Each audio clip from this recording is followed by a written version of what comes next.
Die Jacke ist schön. Schön ist die Jacke. Die Jacke schön ist. Which way do you build a sentence in German? What are the different types of verbs or word agreements? Let's learn it in this video. Ich bin Denisa von Spring German. Let's start with the sentence structure.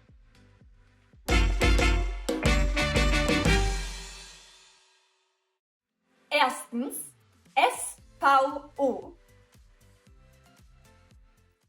Ich wohne jetzt in Berlin.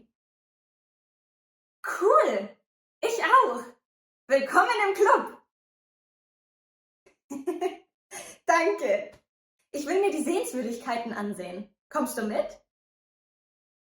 Klar, sehr gerne. Chunk Alert! Willkommen im Club is a chunk often used by native speakers. It's always used when two people or more have something in common. No matter if it's a jacket, a city, a problem, du bist immer willkommen im Club. Chunks are word combinations that are often used by native speakers and that you can learn by heart as a whole without the grammar behind it. Click the link in the description to get our free essential German chunking kit. Normally, a sentence is formed like this: Subjekt, Verb, Objekt. The main rule is that the subject and the verb can never be separated from each other and that the verb is always on second position in the sentence. Here are some examples. Ich wohne jetzt in Berlin. Ich is the subject and wohne is the verb. They cannot be separated. Du lernst Deutsch. Denisa unterrichtet Deutsch. Er geht zur Arbeit. But questions start with the verb. Geht er zur Arbeit? Lernst du Deutsch? Unterrichtet Denisa Deutsch? Of course, there are also the so-called W-Fragen. To learn more about asking questions in German, check this video here. To answer the question from the beginning of this video, Die Jacke ist schön is a correct German sentence. You can also say schön ist die Jacke if you want to emphasize that die Jacke is schön. Zweitens, Modalverben, trennbare Verben. There are different types of verbs in German. One type are the modal verbs, which emphasize the intention. Ich will heute Abend essen gehen. Hast du Zeit? Ich kann heute Abend nicht ausgehen. Ich muss morgen früh aufstehen. Du kannst nicht immer arbeiten. Du sollst auch mal entspannen. Wo willst du hingehen? In eine Sushi-Bar? Ich mag Sushi. There are 6 modal verbs in the German language.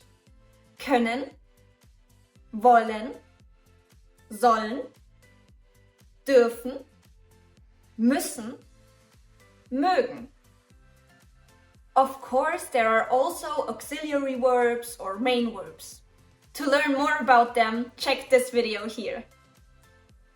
Other verbs can be separated in German. They are called trennbare Verben. Some examples are einladen, like meine Schwester lädt mich ein. Anrufen, like ich rufe dich später an. And einkaufen, like mein Freund kauft Schokolade ein.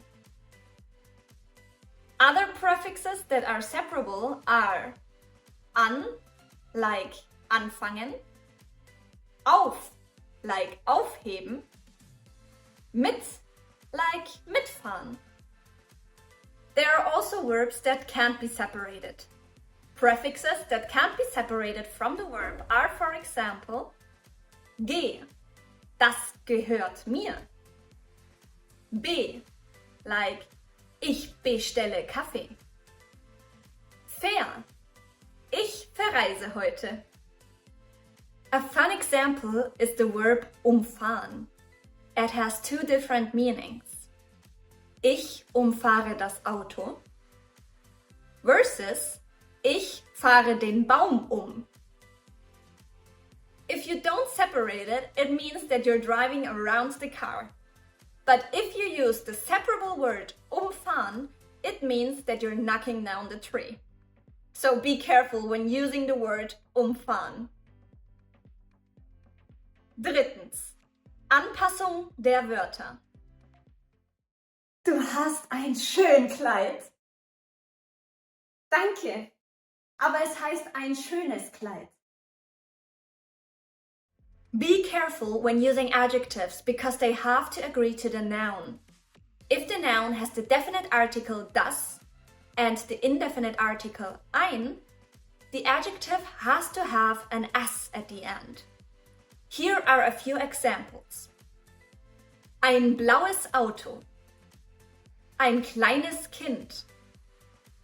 Ein schönes Haus.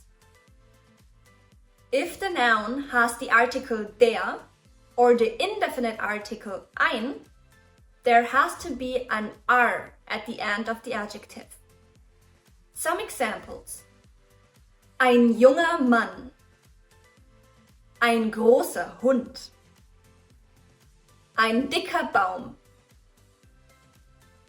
If the noun has the article die or the indefinite article eine, the adjective has to have an i at the end. Die kleine Tasche, eine schöne Hose, die gelbe Blume. Attention! You only need the word agreement with the indefinite article ein. So the definite articles der and das don't need any agreement. The only definite article that needs an agreement is die. An example would be der junger Mann versus ein junger Mann. So the agreement is only necessary with the indefinite article ein. Die junge Frau versus eine junge Frau. Here the agreement is both with die and eine necessary. Also, the sentences have to agree with the case in the sentence. In German, there are 4 Fälle, but we will talk about them in an extra video. Viertens, Hauptsatz, Nebensatz. Hauptsatz is the main clause that you already know from the beginning of this video. So there, the subject comes first, then the verb, and then the rest of the sentence. Now let's talk about the Nebensätze. Ich gehe zur Arbeit, obwohl ich müde bin. Hast du gestern nicht geschlafen? Nein, nicht wirklich, weil ich meinen Geburtstag gefeiert habe. Many Germans would say, weil ich habe meinen Geburtstag gefeiert. Even though it's wrong, but it's common in spoken German. So don't get confused there. Nebensätze are sentences that are introduced with a comma, often start with a Konjunktion, and have a verb at the end.